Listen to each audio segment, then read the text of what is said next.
Cool stuff.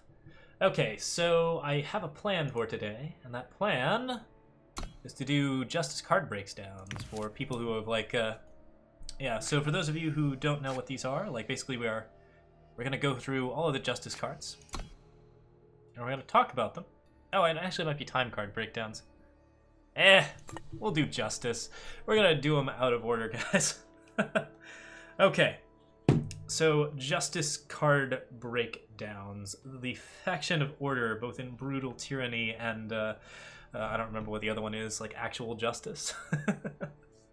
We're going to be talking today about, how these cards measure up in decks, what kind of decks these cards go into, whether they're good in draft, whether they're good in ranked. Most cards you'll generally find belong somewhere. There aren't that many terribly bad cards. Detain might be one of those examples of maybe not an okay card, but there aren't really all that many of them. So most of these cards actually go somewhere, and we want to talk about where they go, give people deck ideas, give people interesting things to do with them. So that's what we're gonna go for, and see what's going on there. All right, so Emerald Monument is our first one.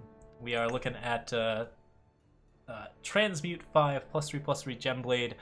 These monuments are, of course, always something that you want to play out that will basically reduce the overall power cost of your deck, or reduce the overall amount of power in your deck. They're really, really good for sort of aggro decks that want an interesting, strong finisher. Emerald Monument's a little bit unique because most of what it's looking for is cards that really, really want weapons. Silverwing Familiar, anything with Overwhelm, anything with double damage, things like Renegade Valkyrie, all of that kind of stuff. Emerald Monument can be really, really strong in decks like that because without actually putting weapons into your deck, it allows you to get weapons at 5 in a way that's really, really helpful for you. It's very solid for exactly that reason, and I think it goes very well in both draft and ranked for pretty much at the same rate. It's a very over-average card, but not amazing at any one particular thing. That Gemblade's not the best card that you can play as a monument, but it's really nice to have the monument if you're trying to reduce the amount of power in your deck and do something cool with it.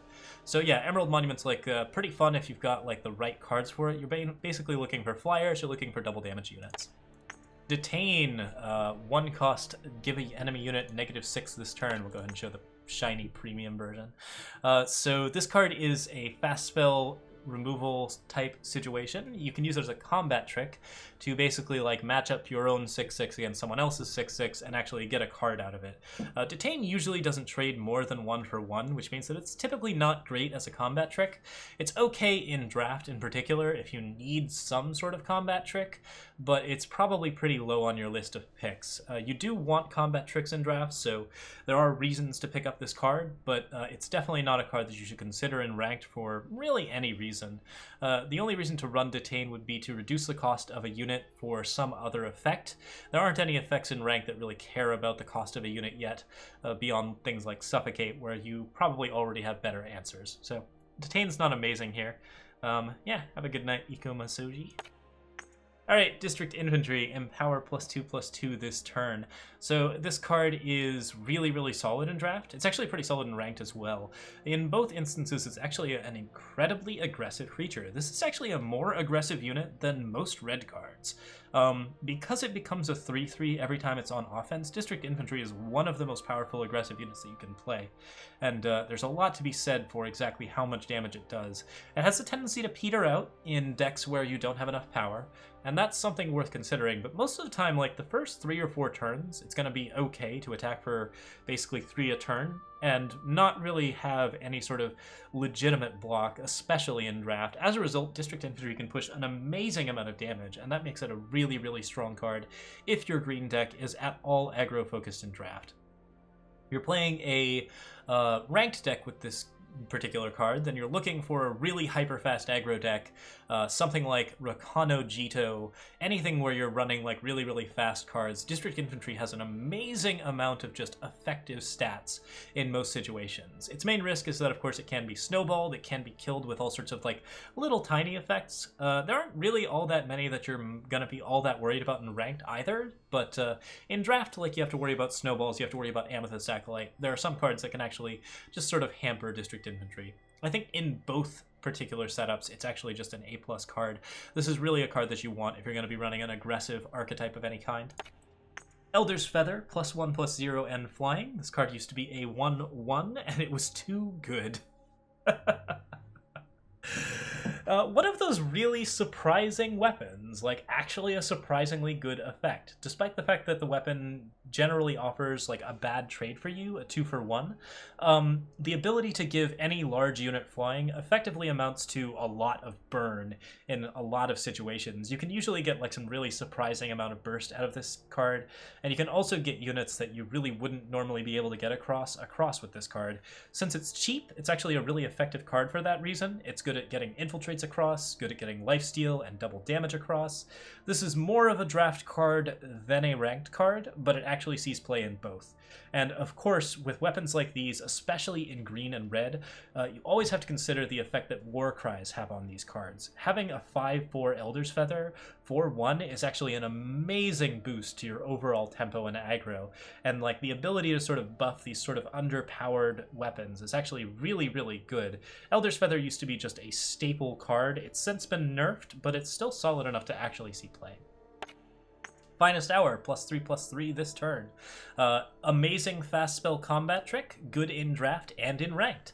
This card is very comparable to Torch in a lot of different situations, and in Rakano decks it's actually somewhat difficult to decide whether or not you want the Finest Hour or you want the Torch. The main advantage to Finest Hour is that you get to keep a unit as a result of it, so like you can get into some situations where you actually get, like, say, just a little bit of extra oomph, and you can like trade a 2/2 into a 4/4, which you couldn't do with a Torch. But you lack some other flexibility with it, mainly the ability to get rid of troublesome units that really don't want to block. Finest Hour is still a good way to push damage. It's still an amazing way to save your own unit, which is really nice. You can use it defensively as well as offensively, which is a bit of flexibility that Torch does not have. I would say this is actually on par with Torch in some situations. It does obviously require a unit-based deck, but in both ranked and draft, it's a really, really solid card, and it's something you should consider picking up if you have the right deck for it. It's not quite like Torch in that it fits in every deck, but in the decks it does fit into, it is as strong as Torch in those situations. Inspire. Top unit or weapon of your deck gets +1/+1, draw a card, essentially a free war cry plus a card draw. If you're not doing anything on turn 1, this is a really, really good way to spend your turn 1. As a result, it makes a solid card in draft because filler cards like this are really pretty strong, as is making a unit bigger for more cost. Like if you just spend your first turn playing Inspire, and then you end up with like a 4/3 Sword of Ikaria. A 4/3 Sword of Ikaria can be a 2-for-1 as opposed to a 3/2 Sword of Ikaria. So it's especially good with Relic Weapons. You see it in play in a lot of ranked armory decks. In draft, it's just amazing filler. It's really something that you want to pick up if you don't have any better options, and it's also something you might want to pick up even if your options are only average, because it will make other cards in your deck much better, and if you just have high quality cards plus Inspires, that's a really solid deck archetype. Protect. Give a unit or player Aegis. This card is used sort of as a backlash or a counter spell. Often tends to be very effective at that particular job. It's very good at defending you as a player and also your units, and that's a level of flexibility that other Aegis abilities do not have. So this is really solid because you can play it as a fast spell. It's pretty hard to respond to effectively. Like there's just, it usually just ends up putting some unit that your opponent would really rather have out of the loop back into the loop. It is not a terribly advantageous card. It does not build tempo. It does not build card advantage. It mostly just protects combo pieces, or it protects your hand from particular cards like Subvert or Rain of Frogs. You can also use it in a pinch to protect your Void from the Steward of the Past summon effect, which will mean that if you have like a bunch of really valuable units in your Void, you can use Protect to sort of like get that Aegis out of it. Usually it's no more than a 1 or 2 of in either draft or ranked. And it's in draft, you really only want to build it if you're building battle cruisers, which is to say you have a lot of weapons and less units, so you really need to make sure that those units with weapons on them live. It's the same thing in ranked. If you have something like important combo pieces that you really want to protect, then Protect is the card that you use to do that. Otherwise, you really don't want to play it because it doesn't advance your board state in any particularly fascinating way. Steadfast Deputy, 1/1 Aegis. Card's underpowered, I would say. but it does have some strengths. You can use it in like Oathbook decks. You can use it in some like interesting equipment-based decks. I think it can go underlooked in ranked, but not usually unwisely. The overall lack of stats means that it's just not threatening enough, and unless you can put cards on it, it's not really going to trade very well. And most of the time, putting cards on it doesn't make it a lot better. Like, for example, a Crownwatch Longsword makes this a 3/3 Aegis.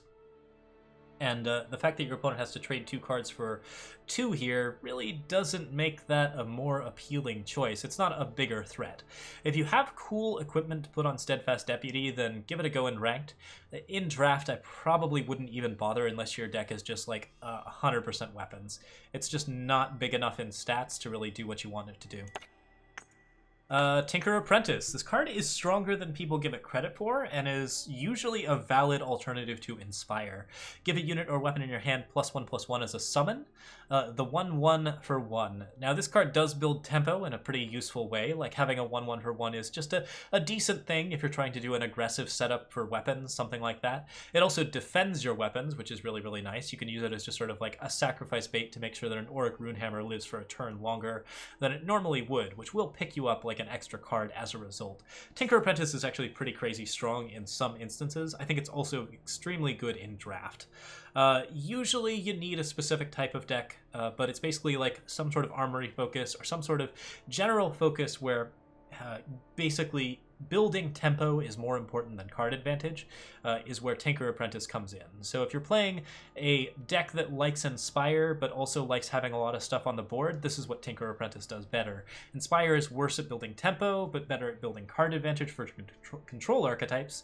Tinker Apprentice is better at building tempo but worse at building card advantage for aggro archetypes. So pretty cool card in that respect. Not amazing in draft or ranked. Sees a little less play than Inspire, but I think it's a pretty solid card overall, and it can see play in some decks. Valkyrie Aspirant, 1/1 flying, ultimate pay 8 to give Valkyrie Aspirant +4/+4. This card is a draft bomb. I would not really play it in ranked. It's a little bit under, it's not that much of a bomb in draft either. I might be overselling it a little bit on that front. The overall ability to just make a 5/5 unit out of your 1/1 is very good in flexibility. It's not as cool as, say, a Pyro Knight in terms of being able to build something awesome, but you do get cool stuff out of it, so that's something really worth considering, and I think it's definitely something you might want to try out. Valkyrie Aspirant can be really solid if you give it equipment. It can be basically just a way to push a little bit of damage. The main problem with it is that it doesn't threaten very much when it's not a 1/1, so yeah, it's an okay common. It definitely works well if your deck is going to go into the late game, but also wants to have a little bit of early game pressure, and doesn't care so much, like has really, really good options for defense. Things like Copperhall Recruit, or Copperhall Bailiff? Copperhall anything, really. Or like the 1/5 Endurance. If you have some big, beefy units to defend your board, you can usually get away with sneaking damage across with Valkyrie Aspirant and then winning the game with Valkyrie Aspirant in a pinch. So it's a solid way to finish a game when you don't have finishers, and that's kind of makes it okay as a draft common. Don't really play it in ranked. I wouldn't really recommend it. It's okay if you're going to do something with cheap flyers, because it's a decent cheap flyer. Argenport Soldier, 3/2. This is the baseline. I would say this is the vanilla test unit. This is the absolute average of what a unit can be. It's threatening enough to be actually scary at 2. It has enough health to not die to most things. It almost always trades even. And that's pretty respectable, right? That's something that you actually want to have happen. So that makes it a decent card in draft, because 2-drops are very important in draft, and it makes it fairly powerful in that respect. In ranked, you're just always looking for more interesting things to do on 2 power. You're probably setting up units with Aegis or units with Warcry. There are some really, really strong 2-drops in both Justice and Fire that generally make Argenport Soldier just a little bit irrelevant. But it's an okay card to suit up. It's a decent card in general. I certainly would pick it fairly strongly in draft. Crownwatch Longsword, +2/+2 for 2. This is like the baseline value of what a weapon should be, I would say. Really, really not bad at all. It doesn't add a lot of pressure, but it usually adds enough to make most units immune to torches. You can't really put it on a unit with 1 health because that just offers it up to torch, but you can put it on pretty much anything else and be pretty satisfied with the result. It's best on things with lifesteal and double damage, of course, anything that has synergy with weapons, but it's also one of the cheapest and one of the most cost-efficient weapons overall. 2 for 2/2, really good, like, basic stat line, good example of what a good weapon should look like. And yeah, well above average in both draft and ranked. Not amazing. Crownwatch Paladin, 2-1, used to be a 2-2, still quite good. Warcry Aegis means that it's actually really hard to trade with most of the time. It does suck that it doesn't have a good time with tokens anymore.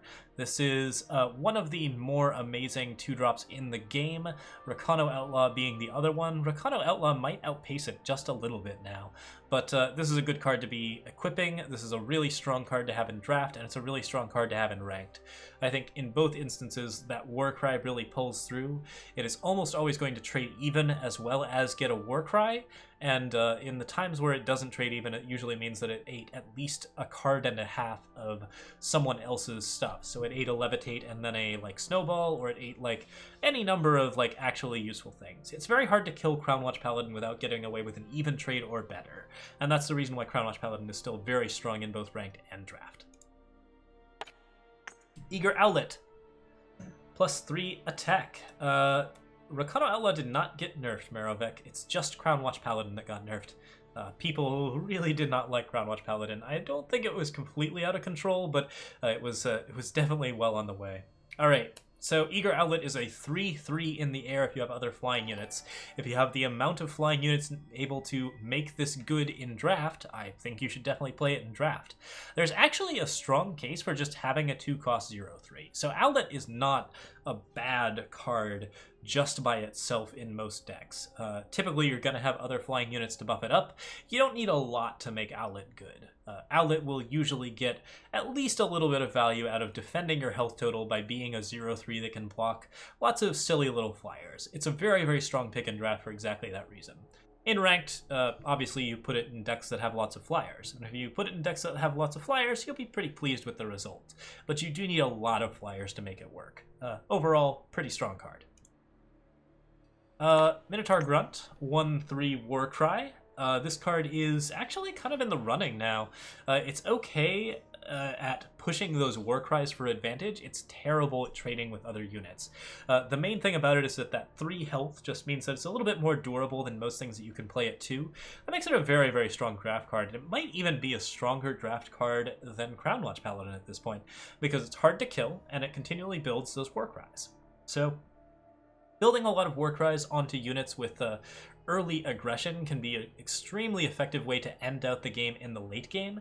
That makes Minotaur Grunt pretty crazy in draft, and getting enough of them can be a pretty solid deal.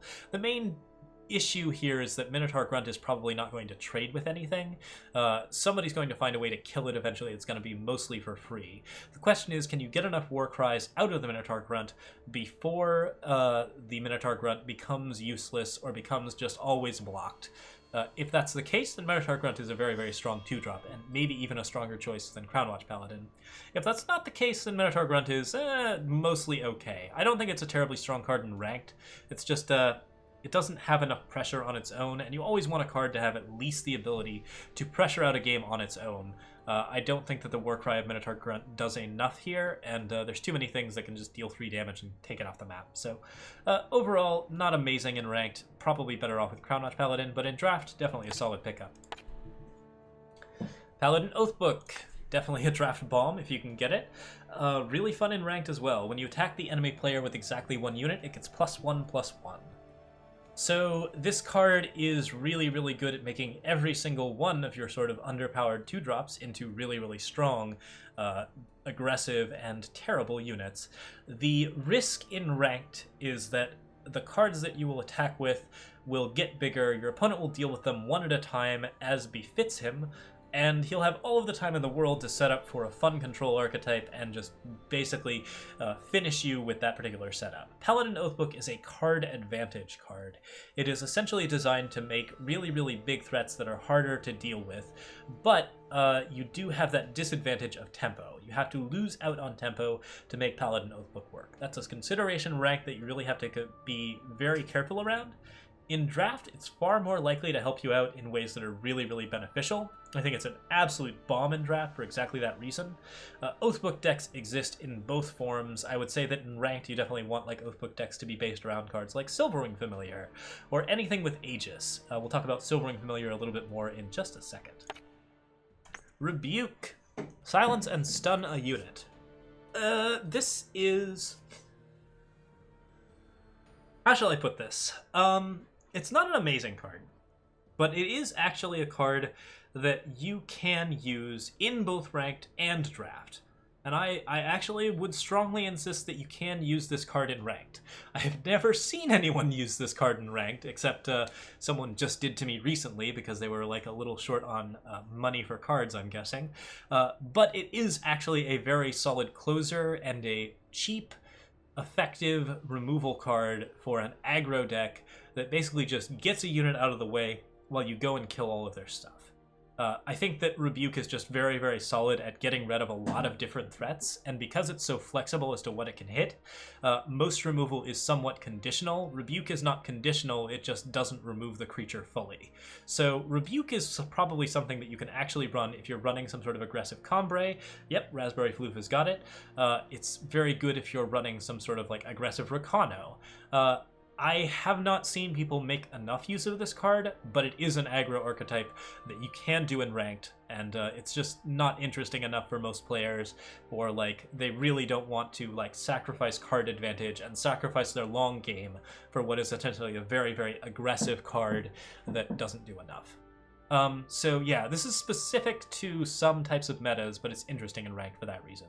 In draft, it doesn't actually provide card advantage for the late game, and in draft, you are much less likely to be able to guarantee that there will be no late game. So it's in a similar position in draft to ranked, where it just doesn't see much play, but in the right deck, it can be very, very good. Basically, the advantage to Rebuke is that you can kill things that require silencing. So things like Field Captain, Eager Owlet, Timekeeper is an especially strong one. There are a lot of different things that will just flat out die if you silence them. You can also use it to remove a threat and get it out of the way while you kill them with aggro. And just overall, it's usually going to get rid of something that's very annoying for 2 turns. That's good enough to be played. It is not an amazing card by any stretch of the imagination, and it's not going to get you card advantage over time, so that's something you really have to worry about when you're playing Rebuke. So be careful with this card, definitely know why it fits into your strategy, and know that if you play this card, you're going to be 1 card down on your opponent in the super late game. So if you're going to play this card, you're going to play this card so that you can win the game with it. And if you can't win the game with it the turn that you play it, then you probably don't want to play it in your plan. Reinforce. You gain 4 armor. Alright, so this card's not amazing. It is a fast spell. I actually love that. Probably could see more play than it currently does because it's a fast spell, but the main problem here is that this is essentially a gain life card, right? So typically you don't like gain life cards in Eternal, not if they just gain health. If you're just gaining health, then essentially you're not doing anything to advance the board state, you're not doing anything to advance your hand state, you're not doing anything to advance any form of advantage except the fact that you have a higher life total. That means that your opponent just gets to play out more cards than you, and eventually he'll just be able to do a lot more damage, and the amount of health that you have is not going to matter. The main thing that Reinforce is used for is an armory deck where basically someone is like, oh, I see you have this Auric Rune Hammer, I'm just going to torch that. And then you reinforce in response, and suddenly their whole plan is kind of wrecked. They wasted their torch, you kind of backlash that torch. That's okay, it's not amazing. You shouldn't play this in draft, and you definitely shouldn't play it in ranked. But it is kind of okay if you have a really good idea for what you're going to do in ranked. I can't really defend it all that well. I think there may be a deck that this could fit into. Pretty hard to find. Roland's Favor, much better. This card may also be a health gain card, but it also gives you a free Justice Sigil, which means that it is card neutral. So it essentially cantrips itself. You get a power, this is just a power card, that you can also play to gain some armor. This card is very, very strong in Armory. This card is very, very strong in draft decks where you have any type of weapon whatsoever. It's even strong in draft decks where you don't have any type of weapon whatsoever, because cards like this where you can actually pull power out of your deck just help out a little bit. They make it so that it's easier to get the sigils that you need. So you can run like a few less sigils and you can run Roland's Favor instead. And that'll be pretty good in like preventing you from flooding out later in the game. That can be cool. Roland's Favor is pretty solid, just a pretty decent amount of like what favors do for your deck. It's probably the weakest of the favors. Talers, Islands. Islands is another contender. It's probably one of the weakest of the favors, but it's very strong in specific decks, and if you're playing Justice and you're playing weapons, you should consider having this in your deck. Oh, there's no favors in draft? They might be coming in. I think I heard a rumor that they're coming in, but you're right. I think they are not in draft. You're correct. I feel like I have heard that rumor before. Maybe it's never been confirmed. Maybe it's never happened. So, yeah, I think you are correct, though. Mute Man, thanks for subbing, man. I appreciate the support. Yeah. That's fantastic, dude. Like, awesome. Okay, Tinker Overseer. When you play a relic, Tinker Overseer gets +1/+1. Okay, so cut the play a relic, Tinker Overseer gets +1/+1 completely off of this card. This card's still amazing. It's a 2-cost 2/2 with flying. That's really actually pretty good. In draft, this is a really, really strong card. Like, you want 2/2s with flying, you want them for cheap.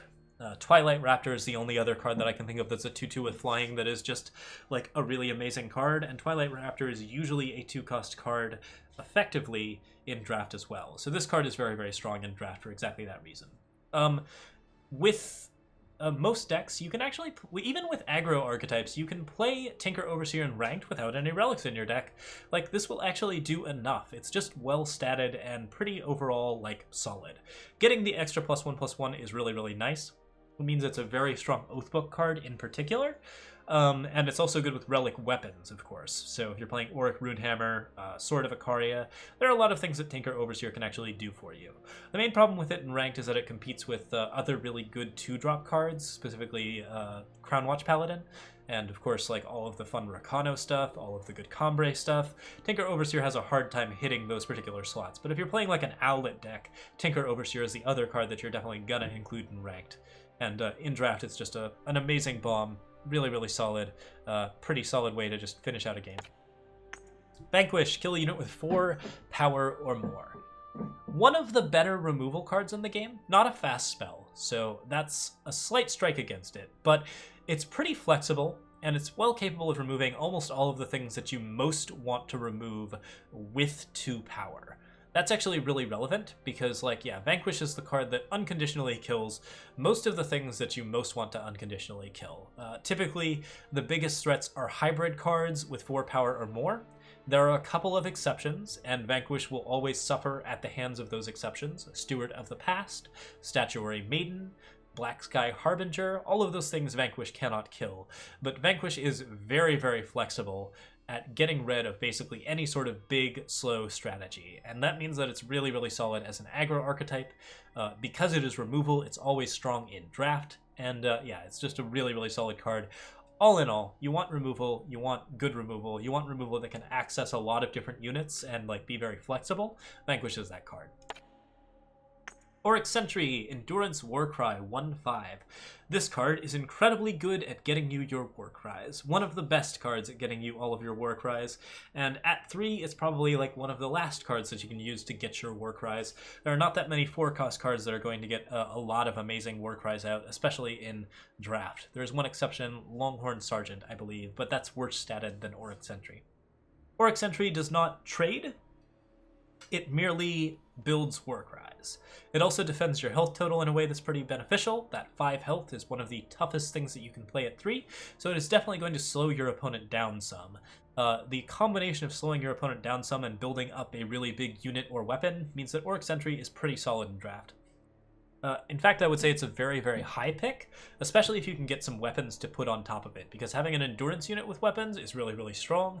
If the endurance unit also has war cries, that is a massive bonus. Oryx Sentry can build a tremendous amount of advantage over a long period of time. In ranked, it's just not enough pressure. We talked about this a couple of times. Most cards you really, really want to actually have some way to basically build pressure on their own. Otherwise, they may end up being safely ignored for the entirety of the game. And regardless of how many war cries Oryx Sentry gets, eventually someone's just going to lay down like a Sandstorm Titan and be like, oh, well now Oryx Sentry can't attack anymore, so I don't have to deal with this card ever. That means that I have one less card to deal with that you have played. That's something that you always want to consider with cards that only have one attack, is does this card have any reason that it should be killed that will actually force my opponent to kill it as opposed to just ignoring it. Oryx Sentry is not that card, so it's not amazing in ranked for that reason. In draft, however, it really has to be dealt with, and that's something that makes it really, really strong in these particular situations. Bright Mace Paladin has lifesteal when he has 4 or more. The amount of flexibility of this card makes it okay in ranked. Like, that lifesteal is pretty okay. It's decently statted. 3/3 is just, like, on the cusp of average for a vanilla unit. It's not amazing, but it's not awful either. And the lifesteal is actually a pretty big boon. Getting a little bit of extra health out of a Oathbook or a weapon or something like that can be okay in ranked. Most of the time this card does not compete well with other ranked cards. However, in draft it's an incredibly strong card. You should definitely be playing it, especially if you have any sort of weapon access, any sort of Tinker, Apprentice, or Inspire access, any sort of Warcry access. There's so many different ways in Justice to activate Bright Mace Paladin that you can really easily get a 4/4 lifesteal. And 4/4 lifesteal in draft is actually just a bananas card that is very, very hard to deal with. So Bright Mace Paladin, well worth considering. Really good target for Elder's Feather. Strong draft card, and weakish rank card. Copperhall Bailiff, a Jekk's Bounty card, so it's not in draft. But in ranked, it's very, very solid for a lot of different reasons. The weakness of this card is that it is understated, and that it has a deep influence cost, so it's pretty hard to play.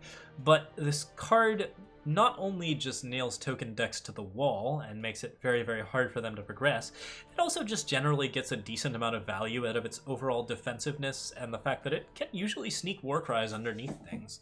Because the ability of Copperhall Bailiff reduces the power of smaller units, it usually makes it so that Copperhall Bailiff can attack effectively into those units, thus securing Warcries at 3. There aren't that many cards that can actually do that, so Copperhall Bailiff is kind of interesting in that respect. This card also pops Aegises off of things like Stand Together. It does a lot of interesting things to just sort of affect the board. It's fairly flexible, it's pretty good to play, it's just a really, really good way to basically move a Rakano deck into the mid-range, which is something that I love. I really like Rakano mid-range decks. I'm very glad to see more of them, and a reason why those decks are becoming more popular is that Copperhall Bailiff is very, very good at transcending the gap between the aggressive Rakano archetype and the slower archetypes. Copperhall Bailiff is a card that slows the game down in a way that is very beneficial to you and allows you to build those advantages with Warcries and have those slower Warcry decks. So cool ranked card, really solid choice if you're trying to get a mid-range deck going. You can run 2 to 4 of them, I would say. Acolyte, gain 3 armor. It is a 2/1. This card is not amazing in ranked, but I've tried it anyways. It's pretty fun with weapons, but the overall lack of stats means that it's just not all that great. It reads basically gain 3 health, and oftentimes because it is not a fast spell and because it's actually a pretty slow card to play, that extra health does not apply to a weapon. It's just really awkward. There's not a way to play that 3 health and then put it on a weapon that actually matters. You don't really play weapons at 2. You play weapons at 3 and at 4, so Emerald Acolyte can only come down after those weapons have been played to get the armor guaranteed. Most of the time it comes down, it gets killed, and then the extra health that you gained gets thrown down the drain. Emerald Acolyte may be better if we ever find like a really good, cheap 2-cost Relic Weapon. That's kind of the key to what makes Emerald Acolyte good. In the meantime, it's just kind of an interesting draft card that you can use to supplement decks that manage to pick up a lot of extra Relic Weapons. Other than that, it doesn't do a whole lot. Gil the Glaive. Empower +2/+2 this turn, and this is a 2/2 weapon. Overall stats are okay. You can actually play it in ranked. I think it's decently strong there. 4/4 attack is decent. It's better than Crown Watch Longsword, so it's kind of an interesting aggressive weapon for situations where you really need one. In particular, this card is very good on Silvering Familiar. But there are better options at 4 and 5. The main thing that Gil the Glaive has going for it is that it's an interesting thing to occupy the turn 3 slot. And most of the time you're going to play this and then play a power, so Gil the Glaive sometimes doesn't really work out the way that you want it to. But overall, the stats are decent enough that it can be played in ranked, and in draft it's very, very threatening for the same reason that District Infantry is threatening. It generates a lot of stats for its overall cost. It's just that those stats are temporary and only on the attack. So if you're playing an aggressive archetype, Gil the Glaive is amazing. And also this card is just still good enough as a 2/2. Like, it just makes endurance units really, really threatening in draft. It's a very, very good card in draft for that reason. Okay. I'm glad you guys are liking it. We're definitely striving to be entertaining as well as educational. I always lose about I don't know, 20-30 people or so whenever we start these, so I worry a little bit about doing these on Twitch, but I also like having people commenting on the side and seeing other people's opinions on these cards, because I am a person who likes all cards. I think that all cards have some value in some type of deck, and sometimes I don't see what a particular card is used for as well as other people do. So it's nice to have that scrolling commentary for YouTube videos, and it's also nice to have that scrolling commentary for just people talking about cards. Anyways, yeah, back to it. Hero of the People. 1/1, when you play a unit, Hero of the People gains its battle skills. Hero of the People has +1/+1 for each of her battle skills. I've said this before, Hero of the People, the #1 rule of Hero of the People is kill Hero of the People. Kill it. Kill it. Kill it immediately. Kill it now. If you leave Hero of the People on the board for more than one turn, Hero of the People will wreck your face. There are so many bad things that can happen as a result of Hero of the People being played out onto the board that you do not want to deal with. However, if you manage to deal with it early, say Amethyst Acolyte, Snowball, Temper, Torch, Piercing Shot, literally anything, then Hero of the People will not trouble you for any decent period of time. As a result, not an amazing ranked card, but it is a really strong draft card if you can get it down. The things that most support Hero of the People are especially Silvering Familiar. Lifesteal, Aegis, Flying, altogether makes Hero of the People a 4/4 Flying Lifesteal Aegis. That's nuts. That is absolutely bananas, and that is just the tip of the iceberg for what Hero of the People can do. Typically, you will play Hero of the People with any sort of other Aegis effect. Crown Watch Paladin's really solid, Copperhull Recruit's pretty solid, and Silvering Familiar's pretty solid, because giving Hero of the People Aegis makes it so that your opponent has to spend 2 cards to get rid of it, and if your opponent has to spend 2 cards to get rid of it, it is going to live long enough to become a really serious threat. And also, it's just going to overall be a really, really nice value. Hero of the People can get enormous. I like this card in Crown decks. I like it with Karmic Guardian, Flying, Lifesteal, Endurance. Oh my gosh, so much fun. Hero of the People will play out with a lot of really cool decks. There are some really fun Hero of the People archetypes. It's mostly not reliable in ranked because silences exist, and removal is much more resplendent in ranked, I guess would be the phrase. Resplendent is probably not the phrase, but yes, removal is much more common. So yeah, Hero of the People, not as good in ranked, typically not going to come out fast enough, but there is a case for playing it as a 6-drop, where you're oh, Hero of the People, Silverwing Familiar. Now it's a 4/4 Lifesteal Aegis, and there was nothing that your opponent could do to respond to that at any point. That's pretty cool. As a 3-drop, not amazing. Alright. Abundant. Abundant's good. I like Resplendent, though. Resplendent just sort of... I mean, it's not the correct word, but it's really fancy. I like it there. Alright, Hooroo Envoy. When a spell is played directly on Hooroo Envoy, you draw a card. This card used to be kind of bad because it was a 2/1. I loved it anyways. Now it's a 2/2, and I think that's actually probably enough to put it into the realm of almost good. This card's going to be better in set 2 when you have a lot more cards to play on Hooroo Envoy, but it's a card that you can build an amazing ranked deck around. If you're going to run it in draft, you basically just need weapons for it. You don't need spells. Some amount of spells would be nice, of course. Finest Hour in particular is very good on Hooroo Envoy. But like basically, Hooroo Envoy is a card that you make really big, and then your opponent has to cast a spell on it, and that means you draw a card. It's effectively an Aegis, because you get the same sort of trade in cards. That's kind of cool. But generally just playing spells on Hooroo Envoy is pretty amazing.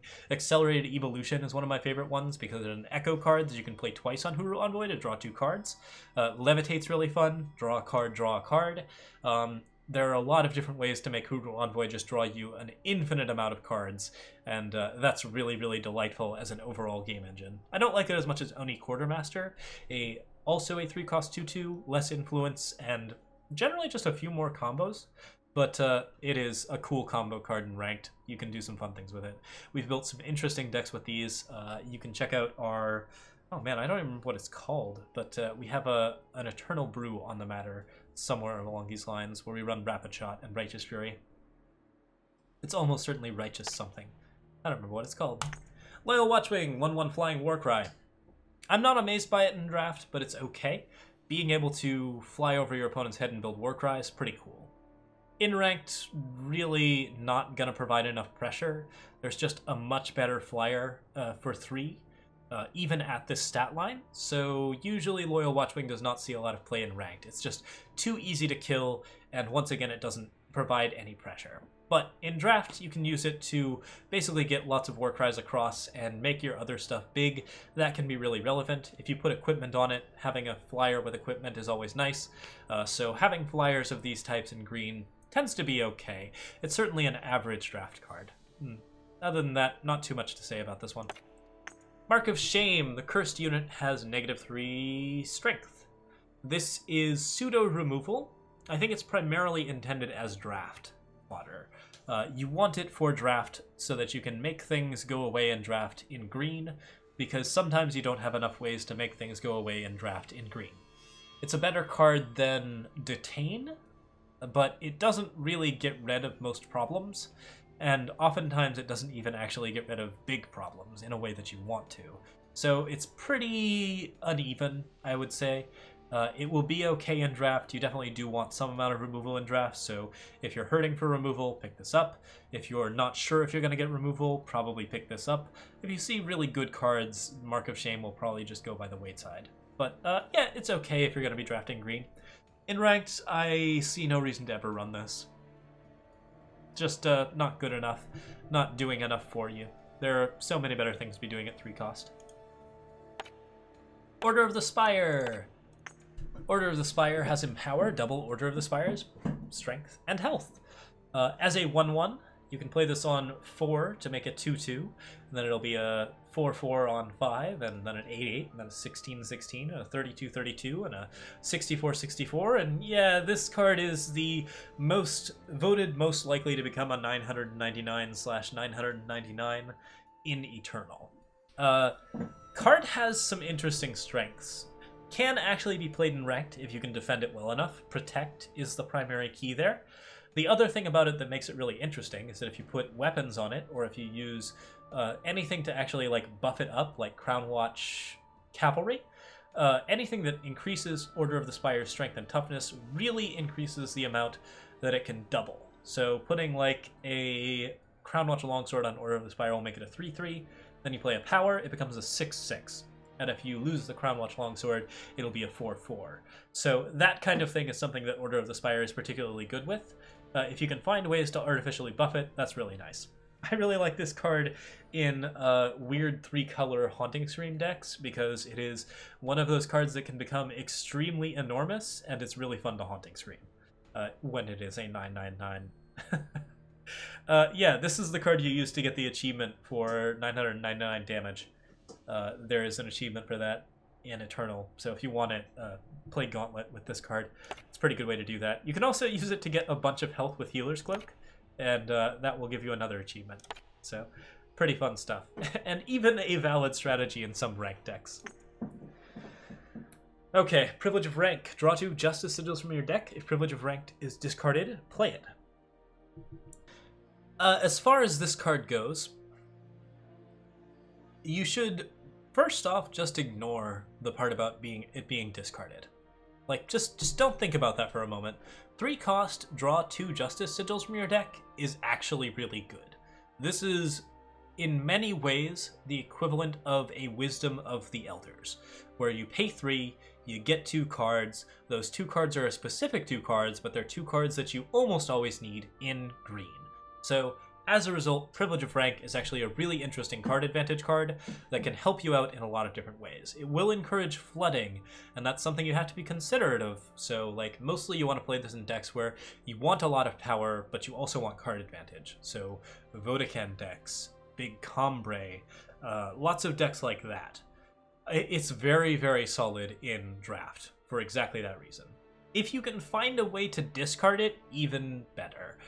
Being able to discard Privilege of Rank and cast it for free is just a really solid deal, and that means that you get basically 3 cards for 1 instead of 2 cards for 1. So that's really nice. You shouldn't go overboard trying to get Privilege of Rank discarded, but you can certainly play it even if you don't have that many discard outlets, because it will secure the 2 Justice that you invariably need to Harsh Rule. So yeah, this is like the way that you always guarantee Harsh Rule. It's a pretty solid card overall. I would say it doesn't see an amazing amount of play in Ranked. It's not all that good in comparison to, say, a Wisdom of the Elders, but yeah, it's pretty crazy. Oh, and you can also get it with Sporefolk, yeah. The card this is best with is in Hooroo. Whispering Wind is really, really good because it tends to pick out Privilege of Ranked and discard it. Blue in general has a lot of good ways to discard Privilege of Ranked, so as Hooroo decks become more of a thing, expect Privilege of Rank to soar in popularity. I would definitely play it in Draft. I would only play it in certain decks in Ranked, but I think it's worth it in Ranked for quite a lot of different reasons. And I'm really glad that Spire Chaplain has joined the cards that also do this kind of cool card advantage thing. Card advantage by drawing power is still card advantage. And if you're playing decks that have appropriate power sinks, it's really good card advantage. So yeah, solid way to guarantee that you get power drops for every turn after. Silverwing Familiar. You know this card is good because we've talked about it in conjunction with, like, I don't know, 7 or 8 of the cards that we've already covered. This card is really good. It is even good in Draft. It is good in Ranked, despite the fact that it doesn't have a lot of pressure. It is good in Draft because it is a Flying Lifesteal Aegis, and that's just hard to deal with. You put a weapon on this thing is annoying as heck. It's going to out-tempo you. It's got to be killed, which means that you have to spend, like, actual attention on it. It's just a hard card to deal with. The bigger that Silverwing Familiar gets, the more threatening it gets, the more it just wins the game for you. Silverwing Familiar is pretty cool. In both Ranked and Draft, a crazy bomb. Definitely need weapons to make it work in Draft, I would say, but it's good with Paladin Oathbook, good with weapons. The primary thing that it is used for in Ranked is Deep Forged Plate decks. They really, really like this particular card. Playing Deep Forged Plate on Silverwing Familiar is usually a ticket to a win, and Silverwing Familiar is quite strong for that. Also good with Hero of the People, also good with everything. We've discussed this in so many different contexts already. It's just really, really solid all the way around. Definitely does need to have some sort of support, but usually you will find a way to support this card. It lives long enough that it's going to see that support card. Oh. Yeah, a trap that overperforms so much nobody notices is a good description of it. There are certainly ways that this card can fail you, but they happen so little, it's probably not even worth considering. Spire Chaplain. When it attacks, draw a Justice Sigil from your deck. Okay, so Spire Chaplain is terribly solid at this point. It used to be a 3-2, now it's a 3-3. I actually think it's one of the better 3-drops that you can get in Ranked. It's really, really good for getting you mid-range and late-game decks going. Like, the fact that it just draws a card every time it attacks is really, really impressive. If a card says, I draw a card every time I attack, that is something that you should be paying attention to. Overall, this card's pretty hard to kill. I would say it's an amazing card in Draft, just, like, absolutely incredible in Draft, because not only is it fairly hard to deal with, but it also just consistently draws you extra cards every time it's played. That is, like, the only card that you can speak for that will actually do that. If you can attack with Spire Chaplain enough in Draft, you just win the game because you draw all of the Justice Sigils out of your deck, and that means that you just always have a power drop and also never draw Justice Sigils from your deck. That's pretty cool. Spire Chaplain's crazy in Draft. If you can actually get it like a piece of equipment, it's just a really, really good card to be buffing up. One of those cards that has to be dealt with very, very early on. In Ranked, it has a similar function. It's tough enough to probably not die. It's not amazing at it, but it's usually good enough that it actually forces at least a real card to be dealt with it. And if it gets even one attack, it's probably worth it. So yeah, Spire Chaplain I'm really, really fond of. Not seeing a lot of Ranked play right now, just doesn't do like quite enough, but overall, like, this card can actually see some pretty solid play in decks, so... The main problem it has, I think, right now is that it competes with Valkyrie Enforcer for a slot, and Valkyrie Enforcer is bananas. Treasury Guard, Endurance 2-3. Not pressure enough to be good in Ranked. In Draft, a surprisingly good card if you can put pants on it.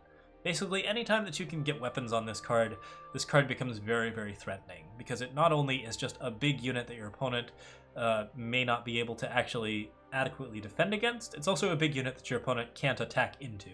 So it pretty much just turns your trade of damage into a complete stall out, where Treasury Guard gets to just pick off units at its leisure. Treasury Guard is very solid in Draft. You can get weapons for it. If you can't get weapons for it, it's an underpowered 3-drop. But other than that, it's okay. Not good in Ranked, but solid in Draft. Okay. Oh. Valkyrie Enforcer. Summon, you may silence another unit. 3-3-4-3. Now, this is a very well-statted unit. The influence cost is a little bit intense, but yeah, like, this card is pretty bananas. So, the extra silence means that it oftentimes just removes a card from the game that you don't really want to deal with. Sometimes that card is things like Timekeeper or Field Captain. I'm speaking, of course, primarily in Draft. But this card will usually disable or at least in some way hamper something that your opponent is playing, while giving you a fairly efficient 3-drop that tends to trade pretty well with something else. So it is usually a card and a half worth of advantage in almost every situation. That makes Valkyrie Enforcer very, very strong in Ranked. It makes it an absolute bomb in Draft. Like, this card is just good. There's nothing bad about this card. There's no inherent weakness to it. I would say it's a strongly pushed card for Justice, and something that you should definitely consider including in pretty much any green deck that you're running in either color, or in either setting. Valorous Stranger, 2-2 with Warcry. Strangers have Warcry. So this card, not amazing. I think Strangers are a little underpowered right now, and I think that this is one of the more underpowered Strangers. Getting all your Strangers Warcry can be a good thing, but the thing about Strangers is that they tend to be very tribal, and they mostly care about generating a lot of Strangers, not generating something with a lot of Warcries on it, or one really good Stranger. They want to have all of their Strangers out, so Valorous Stranger can be a little bit underperforming in these particular situations. I believe I have a draft. I don't know if we actually put it on YouTube, but I had a draft a while ago where we had like 7 Valorous Strangers all at once. That did not go well, because Valorous Stranger is not a good card on its own, and it's not a very good card even in conjunction with a bunch of other Valorous Strangers. In the right type of draft deck, this card can be pretty okay. You definitely need a lot of Strangers, but other than that, it maybe is just going to be decent for you. But the main risk here is that you don't get enough Strangers to play down, so you don't get the instant value that Valorous Stranger has, where you play it down onto a field of Strangers and they all attack and they have Warcry, and there's nothing your opponent can do about that. And beyond that, it's just kind of an underpowered 2-2. So, it's okay. This one's just not an amazing card. It doesn't fit most Stranger strategies very well. Someday soon, Stranger will actually be good. Armorsmith. You gain 2 armor. It's free if you already have 2 armor or more. Oh my goodness. Let's see here.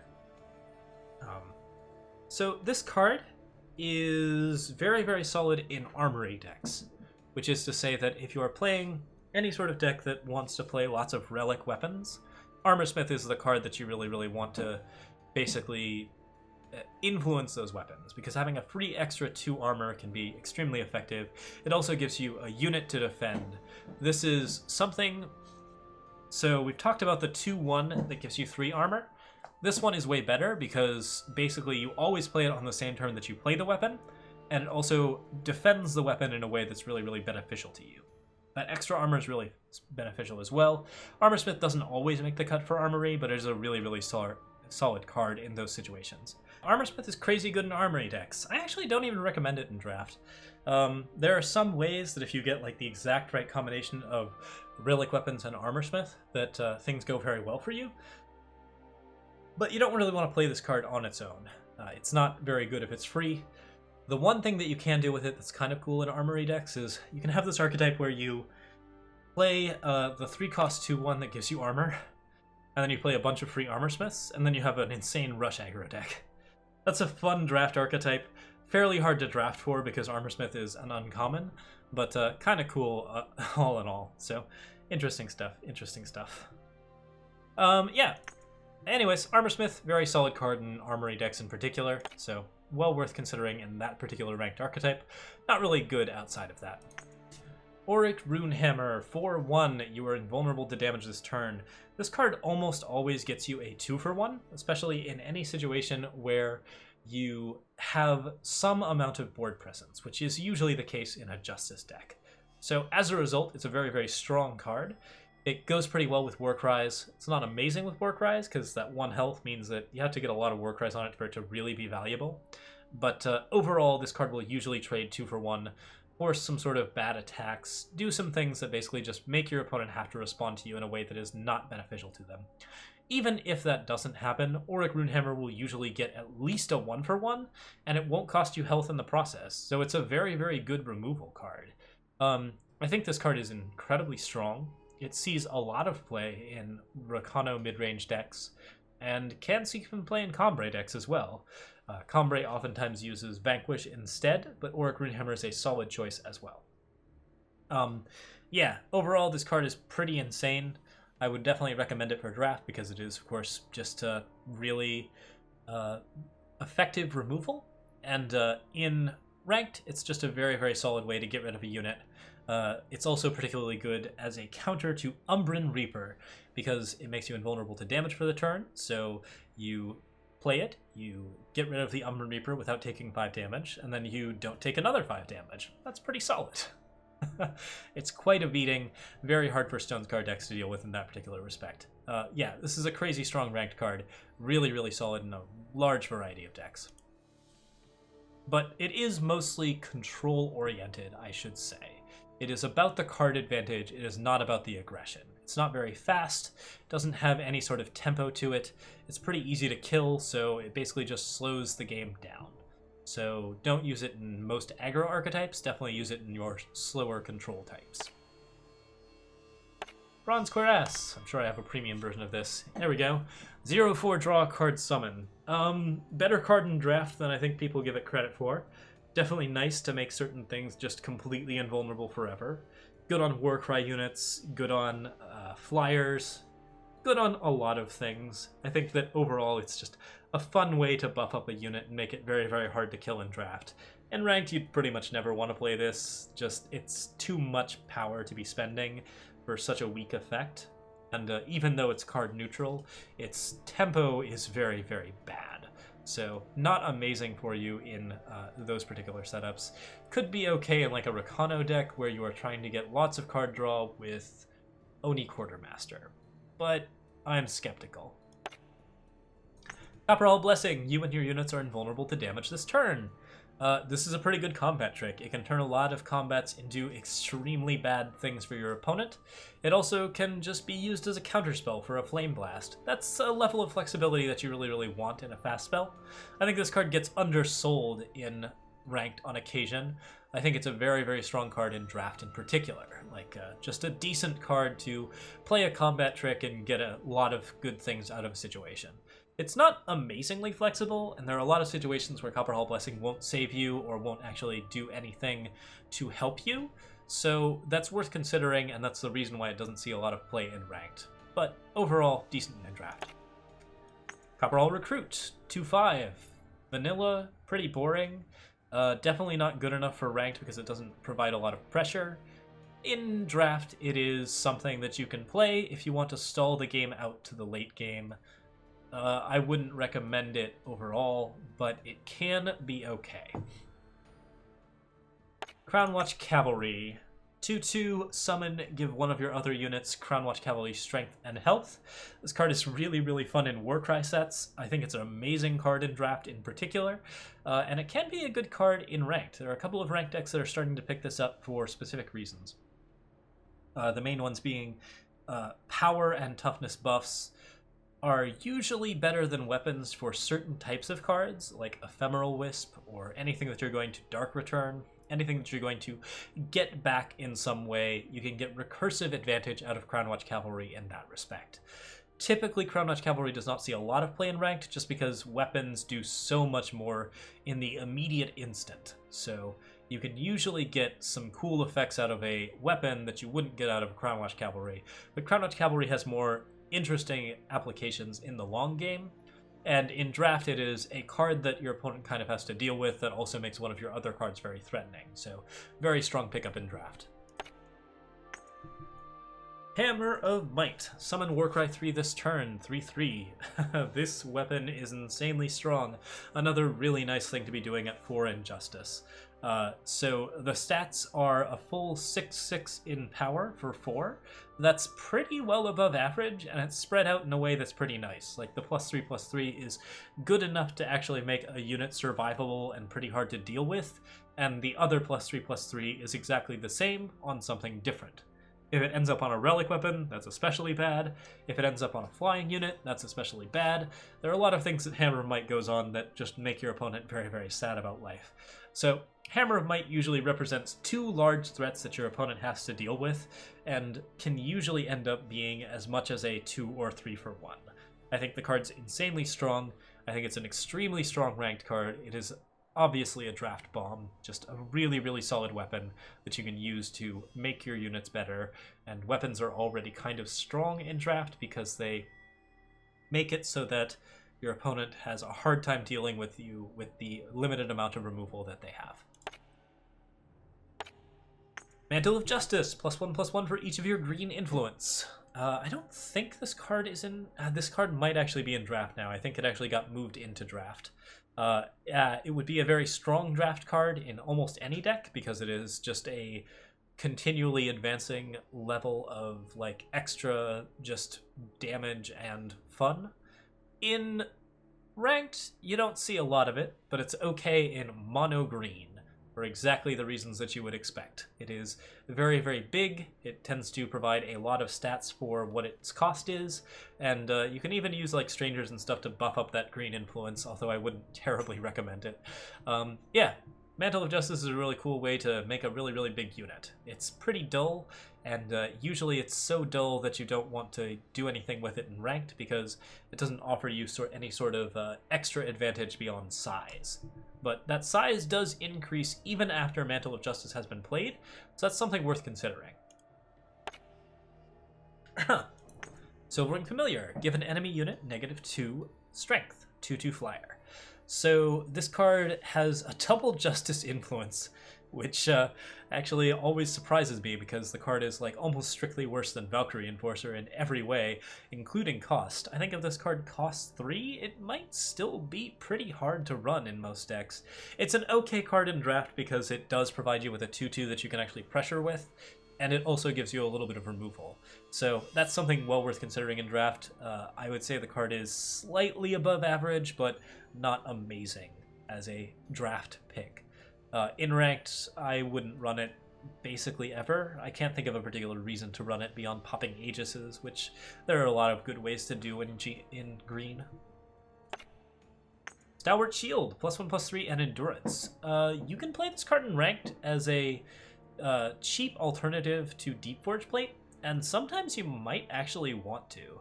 Like, if your situation is that you want to break permafrosts or do something crazy with that, Stalwart Shield is the key card for this particular setup. So, like, basically what's going on here is that if your opponent puts a permafrost on your unit, you can put Stalwart Shield on your unit, and then the permafrost will fall off. If your opponent stuns your unit with an Ice Sprite, you can put Stalwart Shield on the unit, and the Ice Sprite will no longer be stunning that unit. if your opponent uses Eye of Winter or Flash Freeze, anything like that. Stalwart Shield basically provides you with both the extra stats and the endurance and the ability to neutralize one of your opponent's cards. That's what makes it really, really strong, is that it is a card that counters blue stun.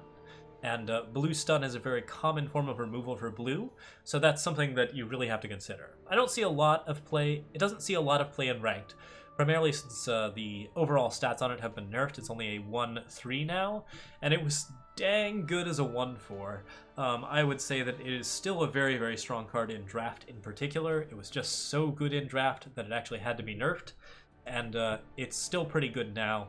Probably only as a 1 or 2 of at this point, but it's quite a bit above average, so very, very solid for that particular setup. In Ranked, you use this until you have Deep Forge plates, and it can often serve similar purposes. Treasury Gate. First time you play a Relic Weapon each turn, play a Minotaur with the same strength, health, and battle skills. Overall, fun card. You'll never see it in Draft, but I wouldn't see any reason not to try and play it if you can actually get the Relic Weapons. This thing can make a lot of very, very threatening units. I think that if you have an armory deck with Treasury Gates, it is a matter of getting the Treasury Gate down, but if you can actually do that and still have a weapon, then you already gain enough advantage for Treasury Gate to be worth it. The cost is in tempo. That's something you have to consider, but if you want to slow your armory deck way the heck down and really beat out those control decks, then this is the way to do that. It just gives you a ton of good stuff that your opponent has to deal with. It makes Warcry Minotaurs, it makes 4-1 Minotaurs, it makes 8-8 Minotaurs, it makes Minotaurs. I think this card is just crazy good for just overall, like, massive advantage in Armory, but it's usually too slow, and as a result doesn't see as much play in Ranked as you'd like it to see. Combrei Magister, 5-2, invulnerable to damage this turn. This used to be a 4-2, but they buffed it up so that you could activate, like, Dawnwalkers and stuff with it. This card can now be used in Draft with Friendly Wisp and Dawnwalkers, so keep that in mind when you're playing it. It's also just a really strong card for pressing damage in situations where you already have control of the board. Your Copper Hall recruit situation, or Copper Hall, I can never remember the name of that 2-5. But yeah, if you have a stall board, Combrei Magister will usually solve that stall board for you. I think it's an overall fairly strong draft card. In Ranked, you would almost never want to play it because you're not going to be able to get it invulnerable to damage at every point that you want to have it invulnerable to damage, and it's overall very poorly statted. Harsh Rule, kill all units. Have I tried out a Treasury deck? Yeah, a lot of my first decks were Treasury Gate decks. I've definitely played a lot of Treasury Gate decks. Okay, Harsh Rule is definitely one of the strongest cards in the game. This card usually ends up being a 2-for-1 or a 3-for-1.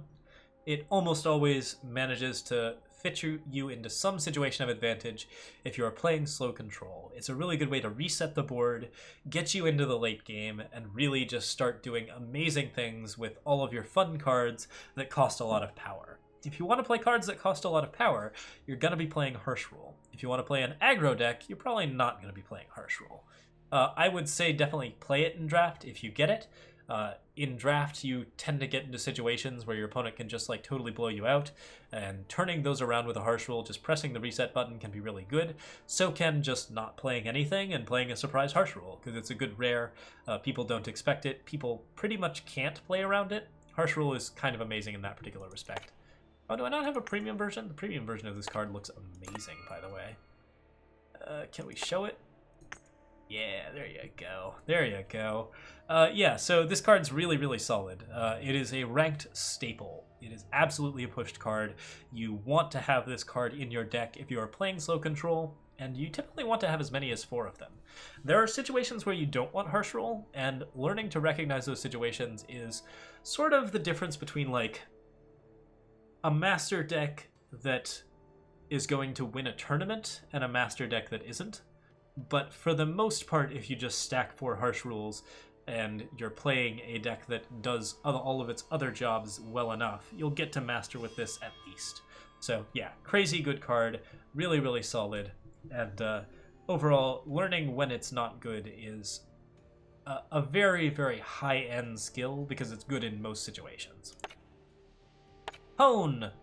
This is a Jekk's Bounty card, so it's not in draft, but play a 3/3 Relic Weapon or give your current Relic Weapon +3/+3. This card... yeah, this card has been undersold, I would say. It hasn't seen any play in Ranked yet. I am looking forward to seeing the deck that manages to get it figured out. I think there was a cool Staff of Stories deck a while back that did something with it. Right now, it's a little bit... it has that level of flexibility that makes it potentially very good. And as a result, I think it will see more play in Set 2 in particular. But in Set 1, there aren't enough Relic Weapons, and there are so many cool things to do with Relic Weapons already, and it's kind of overcosted, and so it just doesn't quite see play. But give it a shot, certainly. You can probably build a fun deck with it, and that fun deck will be above average, I would say. But it's not amazing. Okay, Hooroo Fletchling. Hooroo Fletchling is a 3/3 flyer. You can absolutely play control without green eye murder weebs. I think that's totally possible. Fledgling is a 3/3 with flying. This card is designed for draft. It's definitely not a ranked card by any stretch of the imagination, just horribly understated. In draft, it is a card that can actually like push through and win a game. You should probably pick up 1 or 2 of these. Don't value it terribly highly, but it is worth picking up because 3/3 flyers are really good. Once you're at that 3 power and you have enough health that you're actually kind of hard to kill, this card just sort of towers above all of the 2/2 flyers that are pretty difficult to deal with. So it's nice to have this card even just to play it down in front of a Serpent Trainer and forever block. This card will win games for you in draft, but it's not something that you should value super highly. It's just a very good filler common. Martial Ironthorn, 5/5, play an additional copy of that power. One of my favorite overall designs.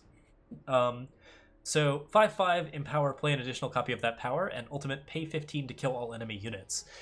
This card has a decent stat pool, 5/5 for 5. That's okay. The influence cost is not too high, so it's pretty easy to fit into most decks.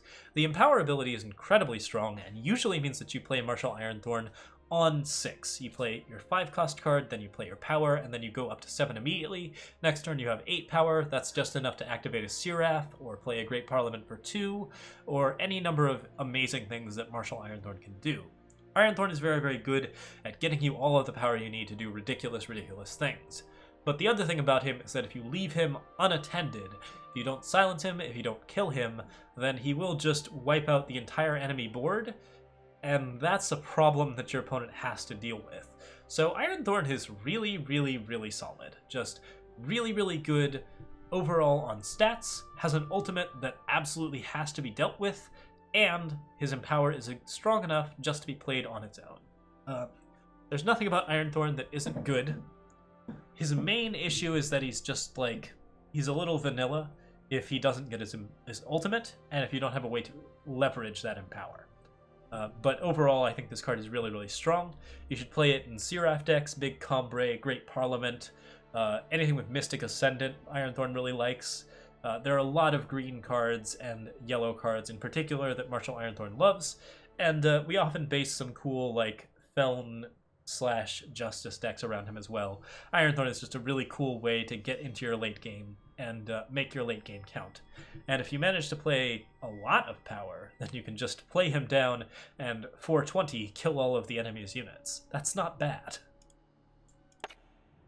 Mithril Mace, 3/4 for 5. Very solid draft relic weapon. Tends to be a 2-for-1 that picks up 2 good units. Generally serves the same purpose as Auric Rune Hammer at common, but not amazing in ranked because serving the same purpose as an Auric Rune Hammer at common for 1 more cost is not amazing. So you usually don't play it in ranked, but you should pick it up in draft because it's removal at 5. Silverwing Commander, Flying Warcry 2 4/4. This is on the cusp of being good in ranked. I think it's definitely worth considering.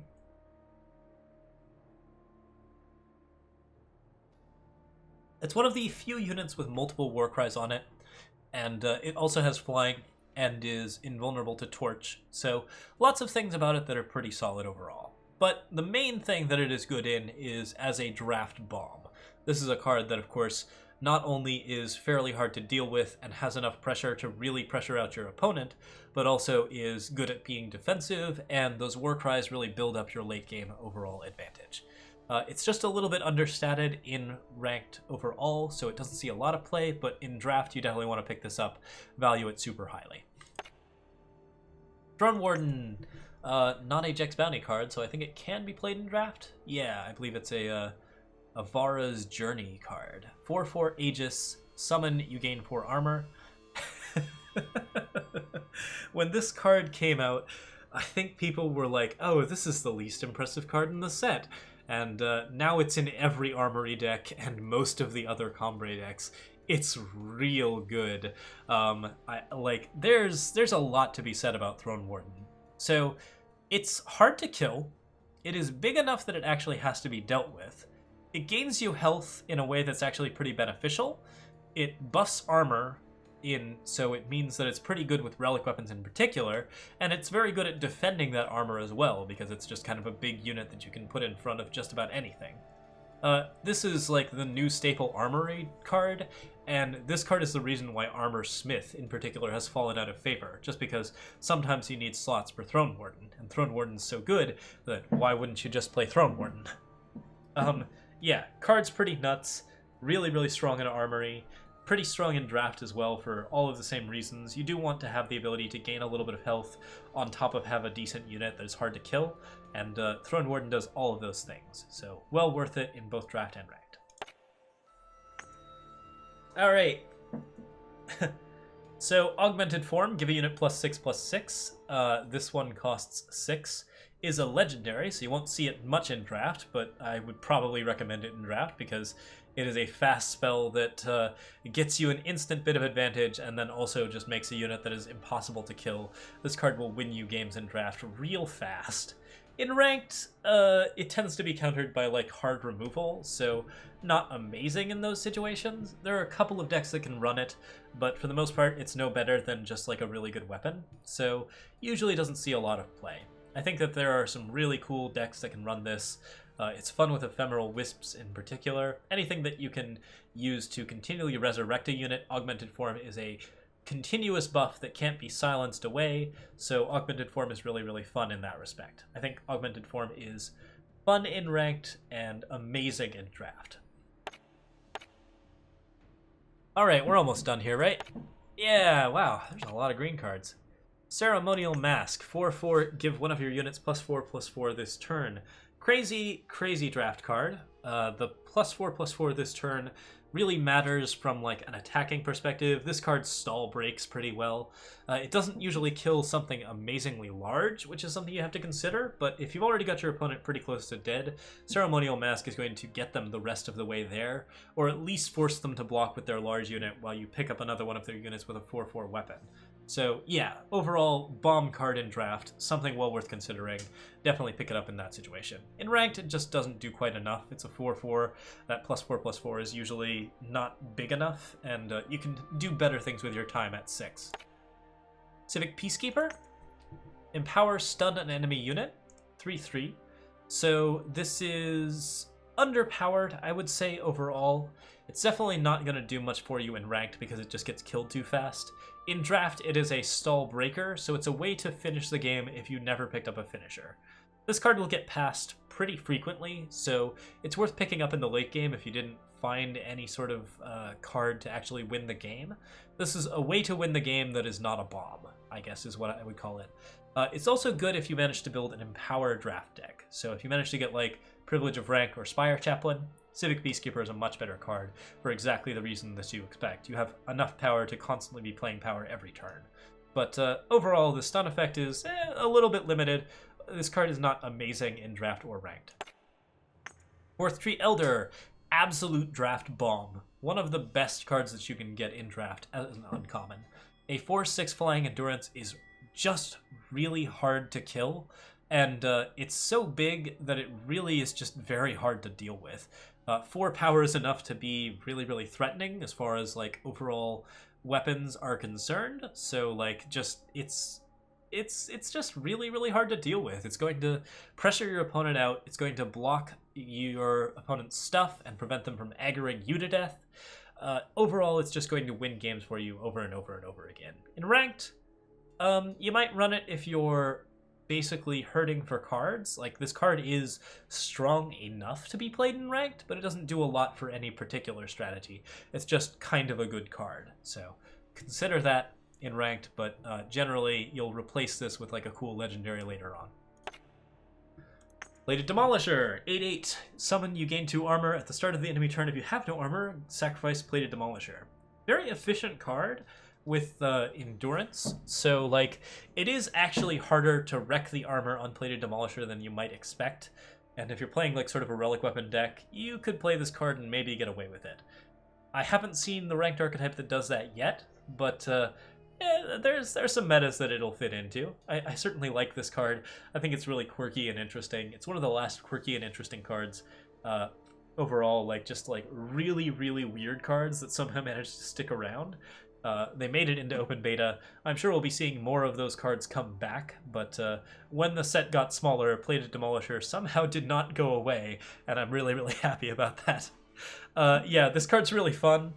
It actually has like a lot of good stats associated with it. The main risk here, of course, is that your opponent just torches your face and then kills your Plated Demolisher sort of for free. But really, that's not so big a tempo loss that you're that worried. I think that Plated Demolisher is overall a pretty okay card. It would probably be very strong in draft. Obviously it does have a weakness, and exploiting that weakness can hurt you in tempo, if not so much as to win the game. So pretty average for most things, pretty fun in draft in particular. Valkyrie Wings, +2/+4, Flying Aegis. Another draft bomb, not something we see a lot of in ranked, but can be okay. This card does make pretty much any unit that you put it on both invulnerable and evasive. Like, it's the extra health plus the Aegis makes it really hard to kill. Ranked decks are just like not usually looking for something this unexciting at 6, but sometimes if you really, really want to protect something, you can run Valkyrie Wings and probably get away with it. In draft, this is a card that you could definitely use to make all sorts of interesting cards that are otherwise bombs but don't have evasion into very, very nasty, terrible things. So, in particular, Bright Mace Paladin, anything with Warcry on it, anything with like any sort of like cool ability, like anything with endurance. Yeah, Valkyrie Wings is a crazy good card in draft. Definitely something you should consider picking up if you see it, and I would say on the stronger side of weapons. But in ranked, just a little underwhelming in stats. Light Lieutenant. Empower, your units get flying this turn. Overall stats are too weak to be played in ranked, but that empower effect just basically says, play this, you win the game on your next turn, or play this, play a power, you win the game. So really, really good stall breaker, much better than Civic Peacekeeper for ending a game that is going long. Doesn't really do that well against things like Sandstorm Titans, so it's usually not a consideration as a finisher in ranked, and it's also really expensive. But in draft, if you're looking for a way to finish the game, this is the card that you pick up as a one of, just so that like when you get into the late game and you're starting to run low on cards, you play this down, you win the game. Beyond that, it doesn't do a terrible lot. It's not terribly efficient. I wouldn't even say that it's like all that above average as far as cards go in draft, but it is a draft card worth considering if you don't have other finishers. Roland's Honor Guard, Flying Lifesteal 6/6 for 7. That collection of stats is definitely a bomb in draft, and it's so strong that it's even sometimes a consideration in ranked. You don't see that many ranked decks that actually run it, but it's worth doing for the most part. This card will, of course, trade very well. It makes any sort of like aggro deck just kind of cry. You have to kill it, and if you don't kill it, then it's just going to win the game pretty easily, while making any sort of clock into a non-existent proposition. So yeah, Roland's Honor Guard, crazy strong, a little bit boring, but well worth playing in either ranked or draft if you have the right deck for it. I think ranked is a little bit of a stretch, but overall, decently strong. Roland the Iron Fist, 6/6, your Justice units have endurance and are invulnerable to damage. This card is one of the Banana Scions. You get these guys for free, or at least one of these guys, for free at the start of the game. So you will have one of these in your opening decks, and I recommend that you use them as you are building out your opening decks if you are intent upon reaching a late game with your deck as opposed to a general, like, sort of early game strategy. Roland is not valued terribly highly because most pauper decks, or most cheap decks, usually opt for an early game strategy in green and red, or green and yellow. And in green and yellow, there are some interesting things to do that don't involve attacking units so much. So Roland's invulnerability to damage is not amazing. But this card actually is pretty solid in ranked mid-range decks, I would say. And in draft, he is absolutely bomb. Like, making all of your units have endurance and invulnerable to damage. Like, endurance plus invulnerability to damage are two nightmare skills to have if you are in draft. Both of those things present insurmountable problems that Roland will always fix for. So this is one of the strongest bombs that you can possibly get as a legendary in draft. Like, crazy good. And really, really good way to spend your 8 power. In ranked, you need a Rakano mid-range deck for it. And yeah, I've had some success with it as like a 2-of in a Rakano mid-range deck. I think it's decently strong in that archetype. It's not strong in that many archetypes, but okay. The main problem with Roland is that there's one other legendary that you can spend 8 power on, and it's also real good, and it tends to support the more controlling archetypes a little bit better. And that brings us to our last card, Sword of the Sky King. 8 power, 2 influence for a 8/8 Relic Weapon. Now this card, of course, is affected by War Cries and other things. You can search it up with Rise to the Challenge. There are a lot of ways to pick this card out of a deck when you need it, and that's really nice. The main thing about it is that it is just a very strong finisher for any sort of control archetype deck, because control archetype decks tend to keep the board pretty thin. So that means that you'll tend to end up in a situation where you basically just play down this card and your opponent has like a 2/2 left or a 4/4 left. You kill that, and then you also typically get to kill whatever their next top deck is, and then maybe their next top deck after that. Or you can just like continue to attack them for 8 every turn, and every time they play one of their top decks, you just remove it with a weapon, and then deal another 8 damage, which is just such an immense amount of pressure that your control deck is going to just push across and win the game. That's really, really solid. Sword of the Sky King is incredible for being a finisher in control decks. Usually run 1 to 2 of them, and you'll just get like immense amounts of value for it. It is well worth considering in those control archetypes. One of those cards that I think went pretty unnoticed early on, but eventually became very apparent as a really good option for any sort of control archetype. So blue-green, yellow control, really, really solid. Stronghold Visage control, really, really solid. Staff of Stories type control, where you're defending a weapon anyways. That's something where Sword of the Sky King comes in really, really handy as a way to both end the game and also gain enough health that you don't get burned out by decks that are trying to just win the game through straight damage. So yeah, Sword of the Sky King is pretty fun stuff. That is it for the Justice cards.